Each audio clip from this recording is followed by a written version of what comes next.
सभी भक्तों को वट सावित्री व्रत की हार्दिक शुभकामनाएं। आज हम वट सावित्री व्रत कथा को श्रवण करेंगे। भद्र देश के एक राजा थे जिनका नाम अश्वपति था। भद्र देश के राजा अश्वपति के कोई संतान न थी। उन्होंने संतान की प्राप्ति के लिए मंत्रोच्चारण के साथ प्रतिदिन 1,00,000 आहुतियाँ दी। 18 वर्षों तक यह कर्म जारी रहा। उसके बाद सावित्री देवी ने प्रकट होकर वर दिया कि राजन, तुझे एक तेजस्वी कन्या पैदा होगी। सावित्री देवी की कृपा से जन्म लेने के कारण से कन्या का नाम सावित्री रखा गया। कन्या बड़ी होकर बेहद रूपवान हुई। योग्य वर न मिलने की वजह से सावित्री के पिता दुखी थे। उन्होंने कन्या को स्वयंवर तलाशने भेजा। सावित्री तपोवन में भटकने लगी। वहाँ साल्व देश के राजा घुमित सेन रहते थे। क्योंकि उनका राज्य किसी ने छीन लिया था, उनके पुत्र सत्यवान को देखकर सावित्री ने पति के रूप में उनका वरण किया। ऋषि राज नारद को जब यह बात पता चली तो वह राजा अश्वपति के पास पहुँचे और कहा कि हे राजन, यह क्या कर रहे हैं आप? सत्यवान गुणवान है, धर्मात्मा है और बलवान भी है, पर उसकी आयु बहुत छोटी है। वह अल्प आयु है। 1 वर्ष बाद ही उसकी मृत्यु हो जाएगी।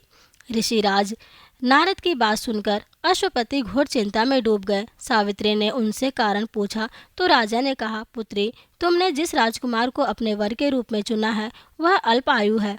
तुम्हें किसी और को अपना जीवन साथी बनाना चाहिए। इस पर सावित्री ने कहा कि पिताजी, आर्य कन्याएं अपने पति का एक बार ही वरण करती है, राजा एक बार ही आज्ञा देता है और पंडित एक बार ही प्रतिज्ञा करते हैं और कन्यादान भी एक बार ही किया जाता है। सावित्री हट करने लगी और बोली, मैं सत्यवान से ही विवाह करूंगी।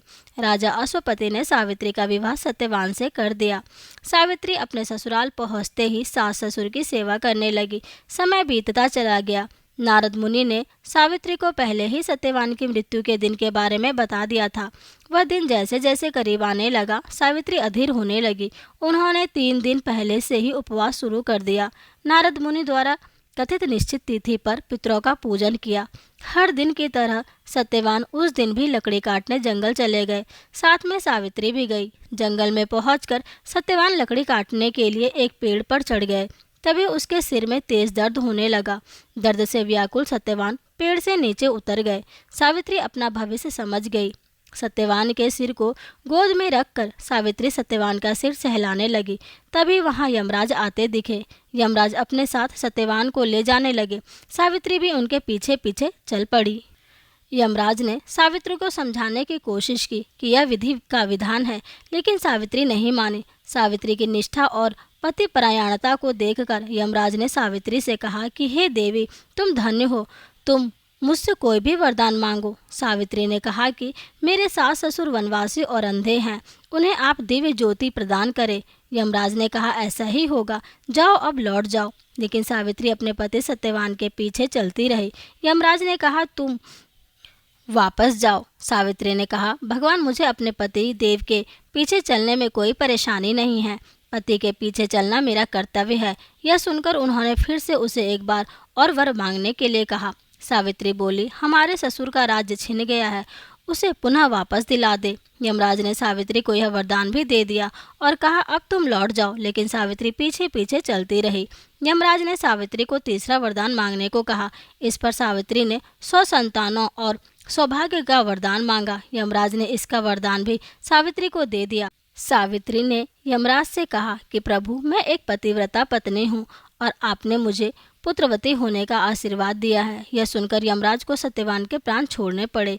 यमराज अनंत ध्यान हो गए और सावित्री उसी वट वृक्ष के पास आ गई जहाँ उसके पति का मृत शरीर पड़ा था। सत्यवान जीवंत हो गया और दोनों खुशी खुशी अपने राज्य की ओर चल पड़े। दोनों जब घर पहुँचे तो देखा कि माता पिता को दिव्य ज्योति प्राप्त हो गई है। इस प्रकार सावित्री सत्यवान चिरकाल तक राजसुख भोगते रहे। अतः पतिव्रता सावित्री के अनुरूप ही प्रथम अपने सास ससुर का उचित पूजन करने के साथ ही अन्य विधियों को प्रारंभ करें। वट सावित्री व्रत करने और इस कथा को सुनने से उपवासक के वैवाहिक जीवन या जीवन साथी की आयु पर किसी प्रकार का कोई संकट आया भी हो तो वह टल जाता है। तो दोस्तों, ये थी वट सावित्री व्रत की कथा। आशा करती हूँ आप सभी ने श्रवण किया है।